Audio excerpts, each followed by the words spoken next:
But yeah, they're 4 weeks old now. This is them in their first car seat. They try to get out of it. It's my call. It's very exciting. Okay for them because I just kept shoving them back in.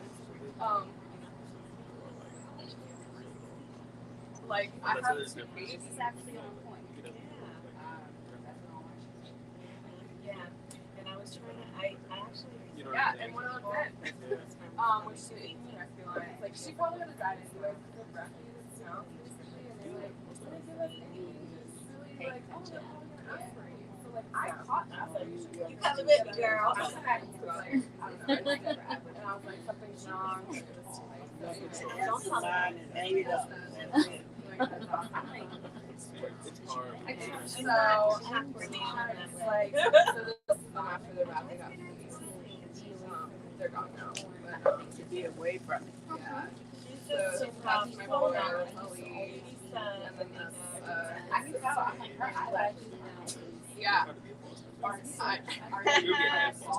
Yeah, so cute. Yeah. So like, I am very attached to him. It's like,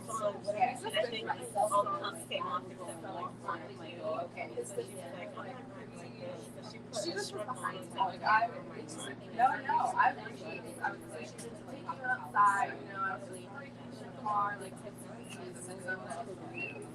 Yes, it is. Found you. No, she didn't want I've got a senior bone that doesn't do it. I got him up. It's got much more than I do. I'm doing it too. You make your way out of here. I know. Engagement book in my pocketbook. You know, I That's a really bad thing. But my older dog, my dog is like really good with them in the sense that she won't fuck them at all. So like she'll growl, and then pushing her, and then she attacks them, and they cry like they got like their eyes poked out, and then. But where's that office? She does. No, she goes after them, but she's like puts her mouth around their head. Like she does so much like it's like the more Right next to John. yeah, exactly. Don't fuck with me. So they're learning boundaries like already. We're in Baltimore County. So we're like getting more attached because I'm like I cannot just like We're not Washington. She almost died too. But I mean, Hopkins. Okay, this is. I'm going. Like I try to go at least like once or twice a month. We have our meetings there, and you're one of those days that like I'm going up. It's like, Yeah. I mean, Especially at that age. like Jake hasn't. Corsos You know, I think that was one of our goals. Like, Absolutely. Yeah. So usually that's just. The biggest thing for us is making sure that we have a just be trying to get as soon as possible. We're having it at house work, but I think you are too, right? Yeah. But Thanksgiving was one of my dad's houses, and there was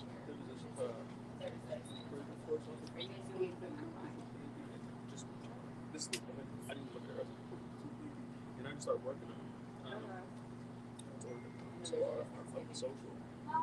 well, I'm off the next Friday. Are you guys here for the event? So Okay. Well, you're more than welcome to join. taking I'm off that Friday. Okay. So let me talk with him. Start doing Because it's mommy and grandma were. four things that I want to do. So, you know, you guys want meet at your house or meet at a midway point for Right. Yeah. It's not gonna be there too much, But they can definitely follow. Yeah. Yeah. Okay. Well, can I do that with comments too? Like, can I like read them? Well, this is the first time we've done it. Like I've never hosted Thanksgiving, and like we just got the house and everything. So I'm like, Yeah. Yeah. And so but it'll be fine. I didn't order working on your mine went in weeks and since I left. You sure you don't want to order? I mean, I could just wait until it clears. Yeah. Okay. Yeah. Okay. Cool. Also, Tuesday, 7:30, we're gonna bring puppy social out. Okay. It's excellent. You can't bring your puppies because they're They're too young. Yeah, Yeah. They're gonna be what another 4 weeks, I think. Before they're actually I think 5 before they get their vaccines and they have to have their vaccine before. They got their first round of shots today. Exactly. Yeah. But this is gonna be more so. So it's just one of the other. Oh no, you're closer. But I moved out. I'm sitting in the back.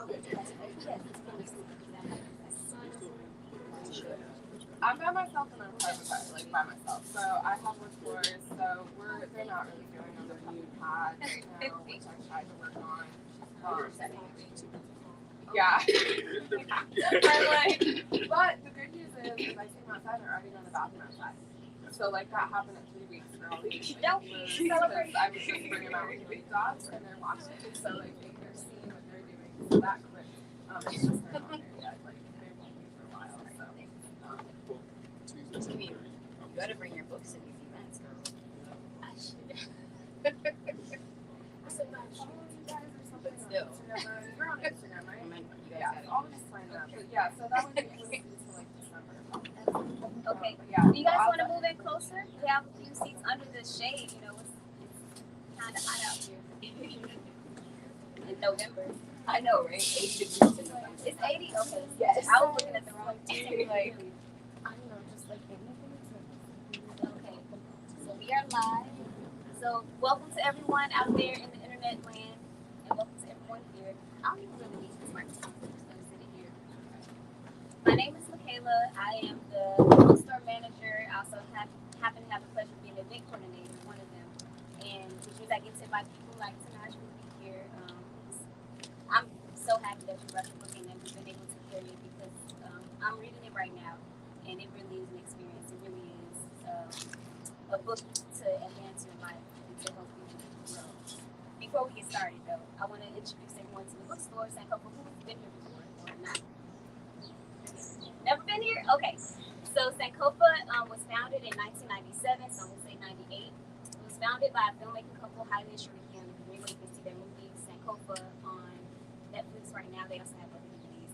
It is a safe haven for everyone of African descent. Anyone can come.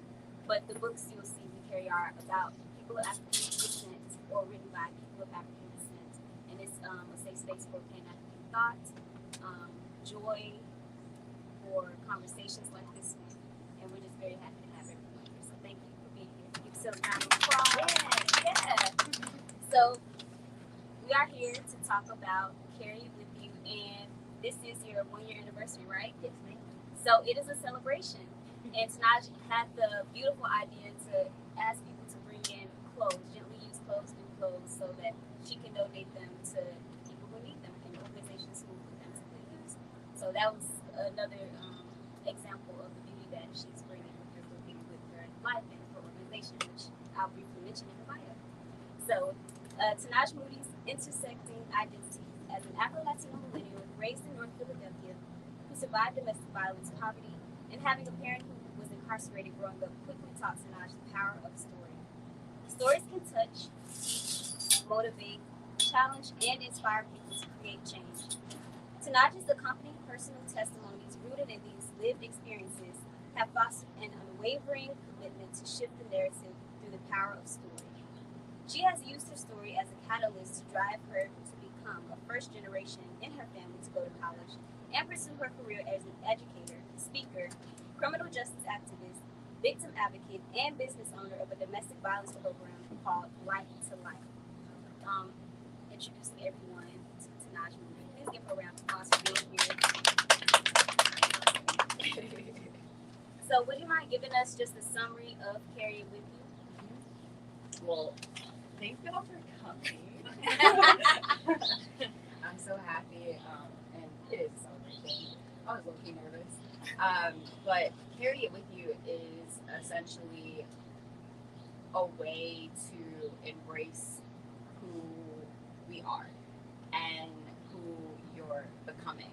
And I shared a little bit about my story and my experiences as a way to let folks know if they've had similar experiences or can resonate in different ways. At least they know that you're not alone in those experiences, and you shouldn't be ashamed of your life experiences. You shouldn't be ashamed of the struggles and the things that you've been able to overcome, and essentially you should embrace those things because it's who you are and it's made you who you are today. And And so that's really what it's about. It's about embracing all of the things you've been able to overcome, embracing the good, the bad, the ugly, right? And like everything in between that. To know that, you know, it's a part of your story, but it doesn't define you. Absolutely. Would you mind reading a little bit before I get started with the questions? Sure. What should I read? Do you have a favorite quote or passage? I think I do. Let's see. Okay. So I'll start with the introduction. Is that okay? Yes. Is that okay? Okay, y'all. Can you use the mic for this one just in case the people out there? Hello? Hello, hello, hello.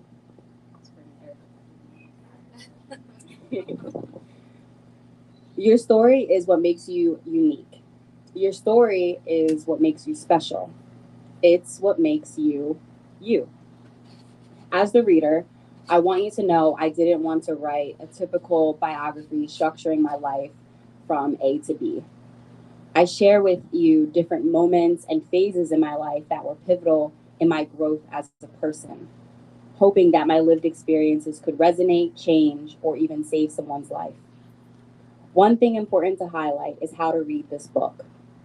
I want you to be able to start anywhere in this book and pick up a gem or be inspired. You don't need to read my book to do the follow. You need as Let me start over. You don't need to read my book from cover to benefit. I suggest as you read my book to do the following: browse, skim, scan, and find a section that really resonates with you and grabs your attention. And then I want to skip to this part. This is my favorite part.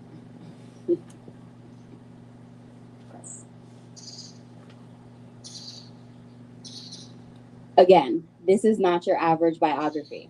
And I'm not your average woman. And if you're reading this, you're not average either.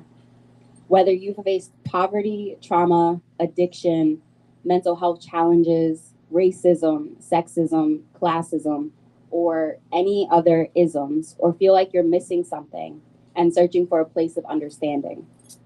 Maybe you think this book isn't for you, but since you are a human being, I know that you may have struggled and may have faced adversity in your life. So this is a friendly reminder that you're not alone. This is for anyone chasing a dream and trying to do what they can with what they have.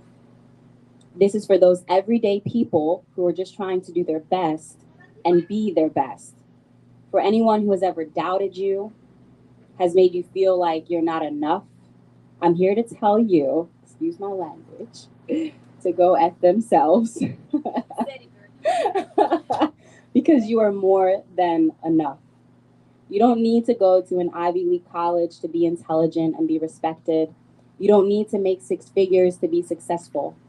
Let's be clear. Money or school are not accurate metrics of measurements for the totality of your human experiences and dopeness.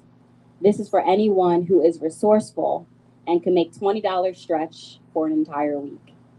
I'm writing this book to inspire, encourage, and uplift the often overshadowed voices and underestimated.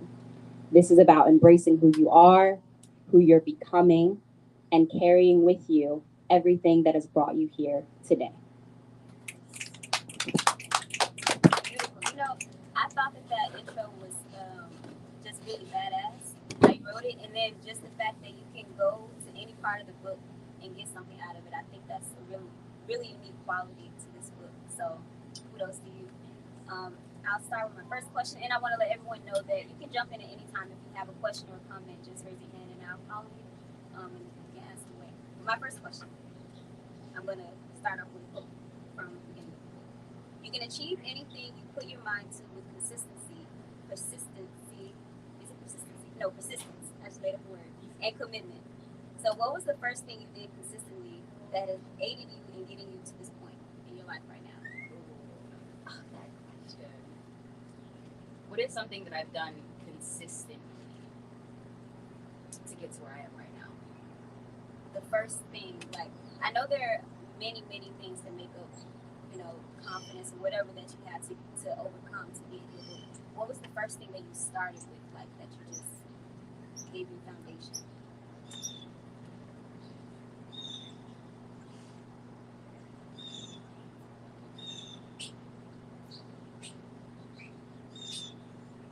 I think it would be the belief in myself and consistently believing that there's more to life than where I'm at right now and where I was. And as folks may have read, like, my mom and I struggled for a very long period during my childhood. But I had a belief that there's more to the shelter, there's more to being homeless, and there's more to this life. And I wasn't going to like let go of that because I wanted more. And I know that we deserved more. And I think consistently believing that this isn't my life, right, has helped me to be where I am. And I still have that belief. And I think that for me, it's almost really motivating to motivate me to know that there's more, and you deserve more, and we all deserve more. And why not, right? Why not strive? Thank you. That's a beautiful answer. And it goes to my next question about your belief in divinity and belief in what's the word you use? Like for the universe, if there's a plan, a predetermined plan. Hey, I didn't plan on that. Can you talk about your belief in things that happen naturally, things that we can control, and things outside of our control? So I have this like belief in, I believe in God, and I believe in a power of just the world itself. And my belief is that God is all around us, and that there's this like power, a part of that. There's life in trees, there's life in the plants, there's life all around us essentially. And so there's a philosophy of like determinism and like predeterminism, whereas you can balance the two of thinking that everything is set on course for you, right? And you don't really have an option or a decision because everything's already predetermined. Or there's the other side of that where you have options and you can change things. And I kind of feel like I'm in the middle of that.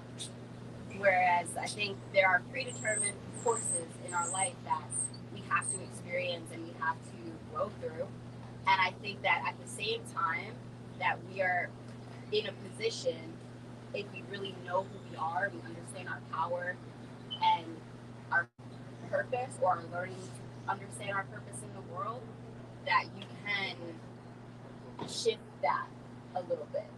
And you can play the game a little bit with life. But I also believe that life in itself has its own agenda. And there's just certain things that are out of your control, right? Like death, right? Like losing people and trauma, things that just happen out of nowhere and you're like, what the hell?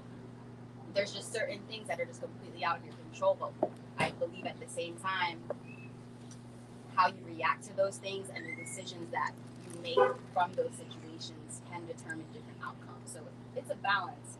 And I think for me, like, having that belief and having that faith in understanding that everything that has happened to me is essentially happening for me. And that's been really strong in like my spiritual belief and just having faith in things that I can't even see. Can you talk more about maybe some crossroads or things that have happened outside of your control and how you had the faith to overcome those and knowing that things were going to get better, or knowing that you might not have had control of that situation, but you can control your future or other decisions around those maybe traumatic things that have happened to you? Yeah. I don't know how many people have watched. There was an interview with from Nipsey's death. I don't know if people are familiar with Nipsey Hussle. And in the interview, his wife mentions how we don't talk about death in like a way that is a normalized conversation, because when death happens, we don't know how to deal with it. And even when someone passes away, it's so awkward. I feel like to have those kinds of conversations, and all you can really say is, "I'm sorry for your loss," or "I send my condolences to you," right? And it's like we don't, not we, but I think generally people don't really know what to say in those conversations. And I think I wrote about losing my dad suddenly, and how that was something that was completely out of my control. I had no control over his death, and there was nothing I could have done to change it. But I think from that experience, going back to what we were just saying, is that I learned so much, and during the time it was very, very difficult to go through the different stages of grief and realizing, like, did this actually really happen? Like, how do I deal with this? Like, and not even in understanding that it actually happened, almost in disbelief. And after months and even years of trying to heal from that, I got to a point where I started to understand that there was something bigger here happening. And what happened from that was that our family got closer, and I quote in the book, like, it's unfortunate, but it's true that tragedy does bring people closer together. Since that, I've never been closer to my brothers, Christian and Andre, since that experience. And the other thing is, like, I practice so much gratitude. Even though I get caught up in life, it's like that experience made me realize it's like I cannot take things for granted. Everyday things. And the fact that I was even able to be in the hospital during his passing and being able to tell someone that you love that I love you, and being able to be there for them in that moment of their passing, like, that's, a lot of people don't get those opportunities. And of course I didn't see the good thing about that at that time, but later I've gone to appreciate that and understand that this was a lot bigger than just someone passing. This was birthing new life into our family, and our families reuniting together in a way that I haven't seen before.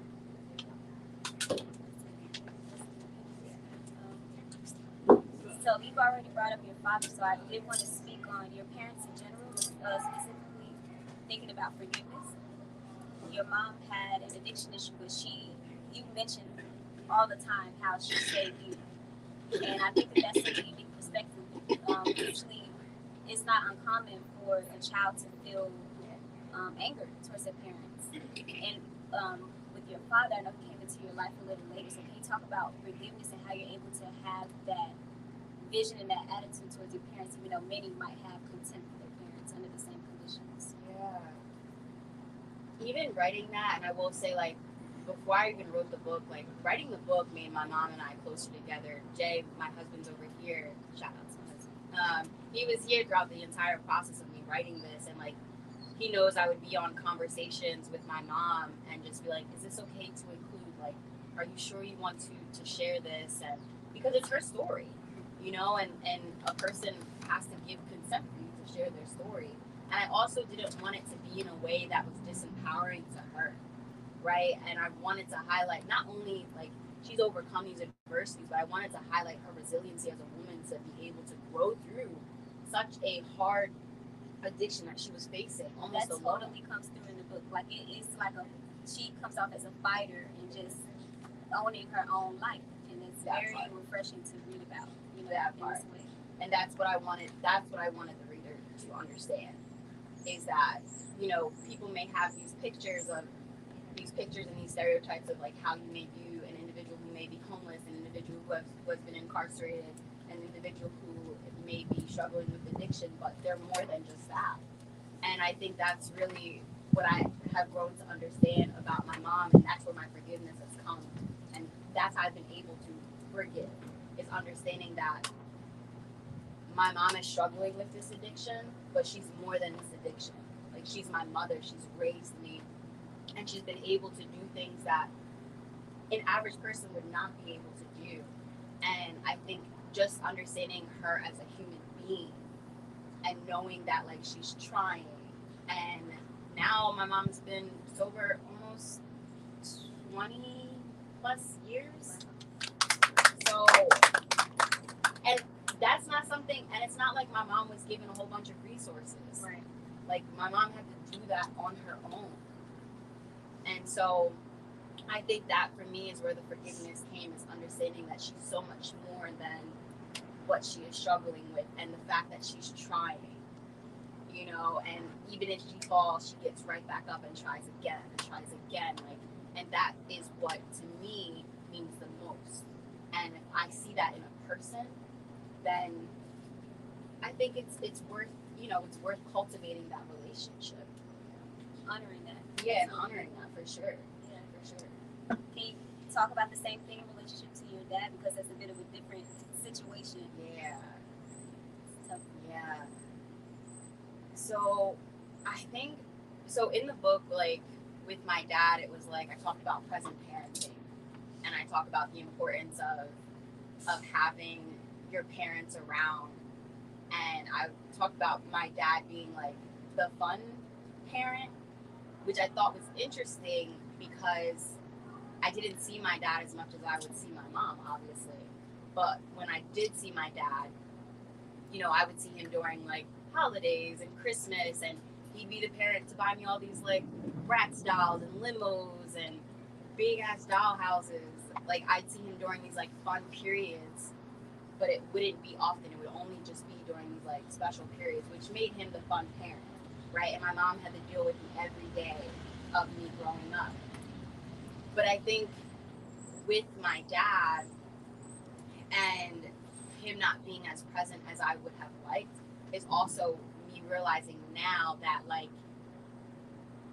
he did the best that he could with what he knew to be a father, right? Because I also had to understand that like my dad growing up maybe didn't have the best parenting either, or maybe even the best model to show like this is what present parenting and being a father is. And I will say is that like my dad did try his best to do what he could for my brothers and I. And I think again, like back to realizing that it's like your parents come with other lives before you came, and they have different experiences that have made them who they are, right? And there's not like a perfect guidebook on how to be the perfect parent.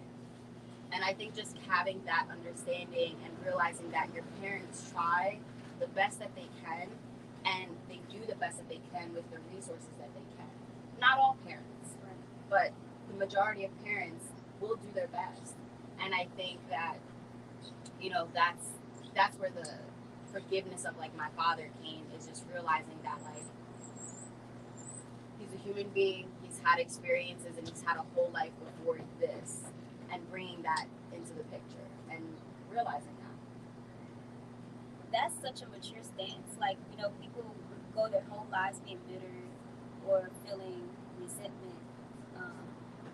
How did you come to that realization? Like, that's such a powerful realization. Even wanting it, how did you decide to write a book about it to help other people? Let me ask this. How many folks in here were raised in a two-parent household? And how many folks in here have majority of their life maybe has lost someone close to them?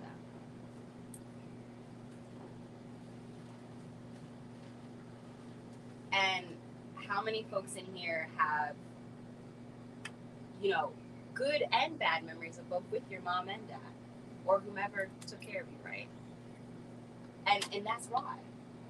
It's like, I'm not the only one, right? Like, someone's gonna resonate with this in one way or another. Someone may have lost a parent.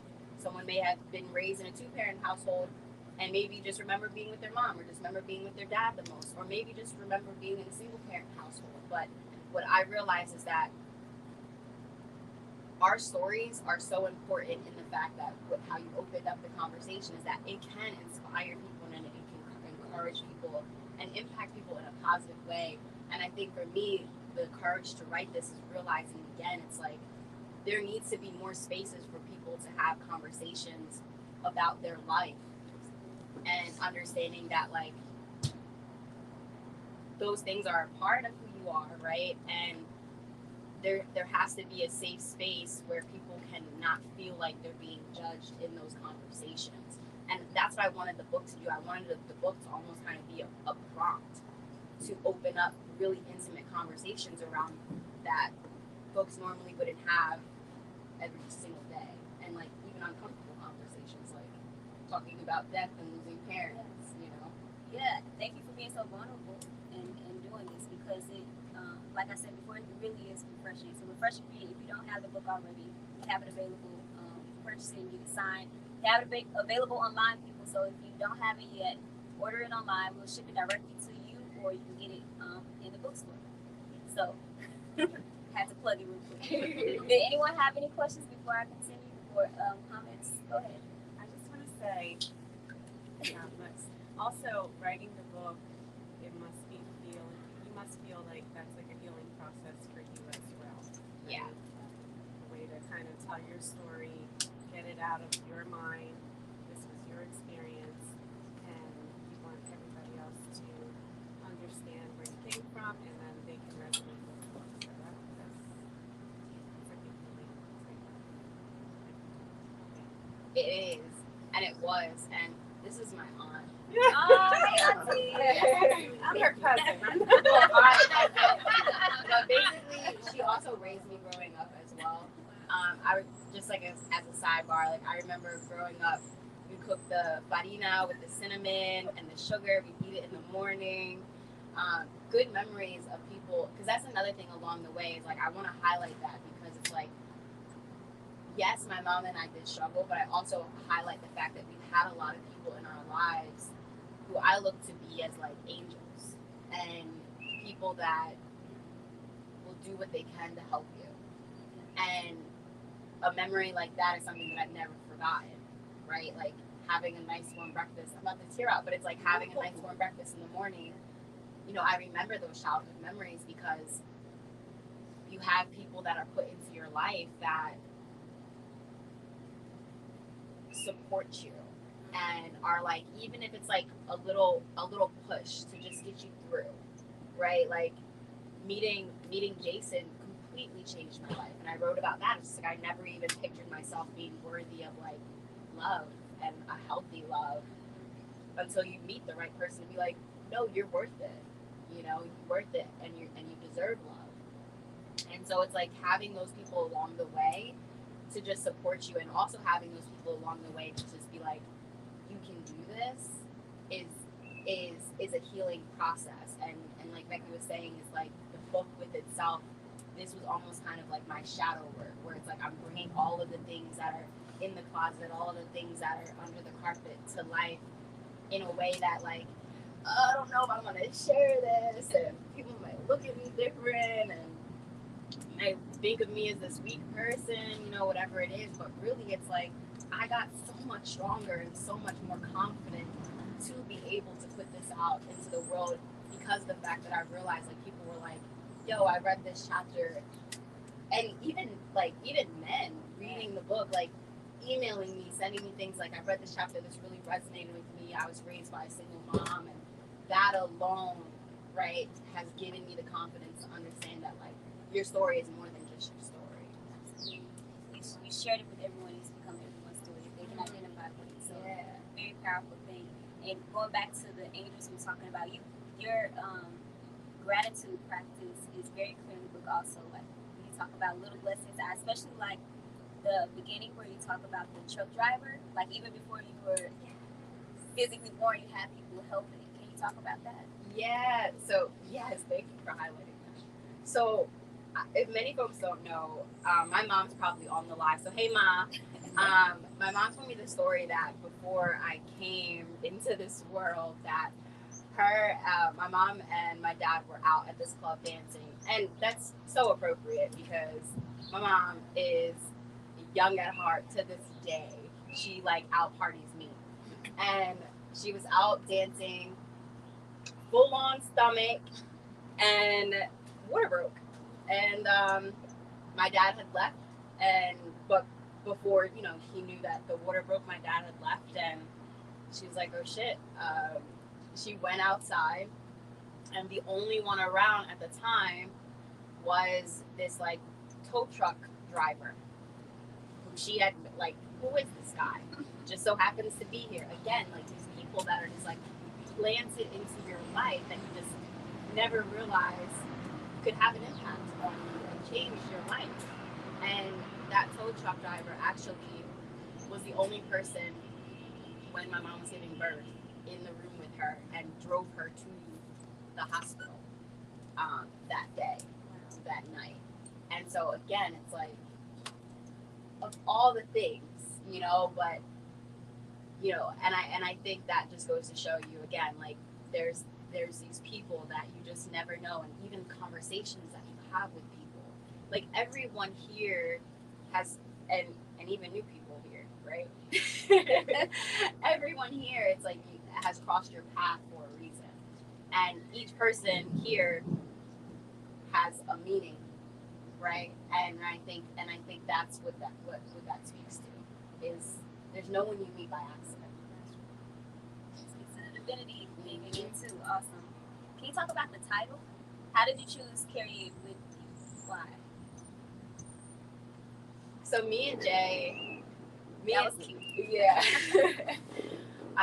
He's like my like consultant that I cannot never probably afford.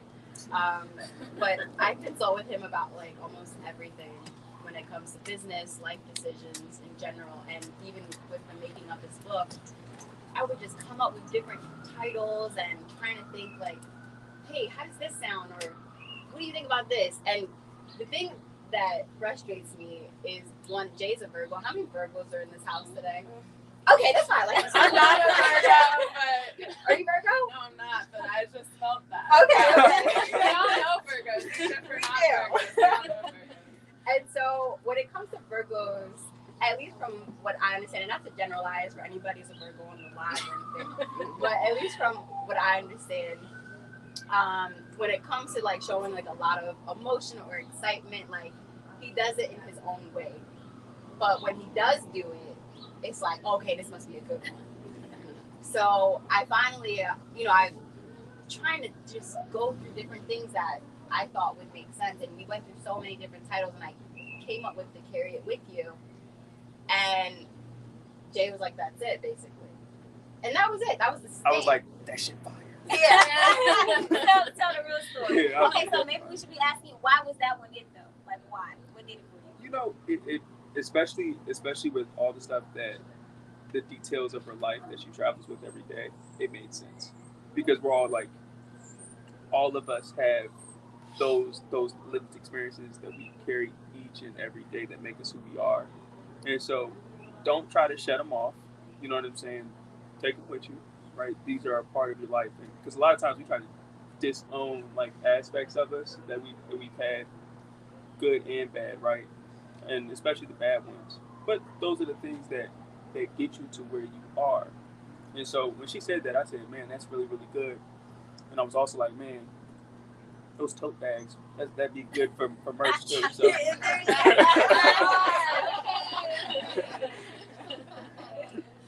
a really good story. See, this is why. Yeah. I have to consult. Okay, would you mind reading another passage from the book? Maybe one that you think universally can apply.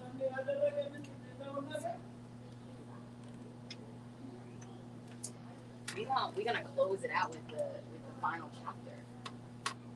Is that okay? That's okay.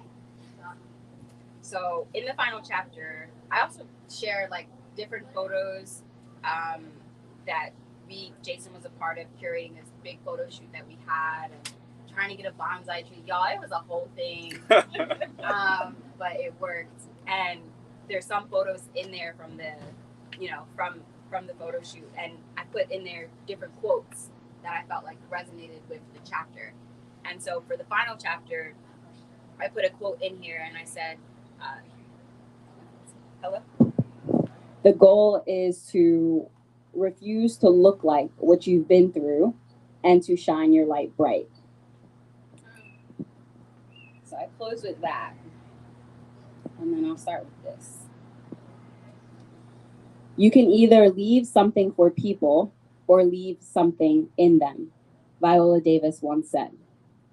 For me, this quote means that you can either provide tools for a person or ignite a fire inside them to change the world or themselves for the better. I hope my book can do at least one of those things for you. I also hope that by sharing pieces of me resonated with you on some level and encourage you to share your own story and not be ashamed of where you came from and what you went through. You are never alone in your journey, and you shouldn't forget your past. Own it, carry it with you. Carry your past with conviction and pride. Keep going forward no matter what. People think that because they have faced hardship, trauma, or loss, that they may be weak. When we can begin to embrace our whole selves, we're able to forgive ourselves truly and love our whole being without judgment. And as a result, it makes the world a better place. And we can begin to stop judging others for who they are and what they carry with them from their past. Begin to think about the people who surround you every day. You have no idea what a person is going through or what they have been through. We are no better than anyone else. We are all trying to make the best of what we have. Your story and everything you have overcome are your superpowers. Once you realize that you don't need to be fixed, embrace the process of the ups and the downs, and you will see and feel the power in that. I want my story to make people feel seen, heard, and understood. I want to create a community of compassion and understanding that we may have all struggled with something, and maybe we still are. I'm a work in progress, so don't get it twisted. I'm not perfect. No one is perfect. We've all been through some SHIT. I definitely curse a lot in my book, y'all. It's just me. Uh, I carry my stories, my lived experiences with me because I've learned so much about myself and the world that I believed it was worth sharing with you. If I could not share it with others, then what's the point? What would I leave behind once I'm gone? I know I'm not going to save the world, but it's about one person feeling what I'm saying or speaking up. And if one person breaks their silence and shares how they've been in an abusive relationship or need help or didn't know how to deal with their dad's loss, then this book is for them. If one person may have faced homelessness and was ashamed of it, or maybe is coping with addiction, this is for them. If one person shares how they are a child of a single parent who has faced incarceration and didn't know how to deal with it, this is for them. This is more than just my story. This is me being honest about what regular people go through and how they can come out stronger. This is everyone's story. And I hope that this can turn into everyone's motivational anthem.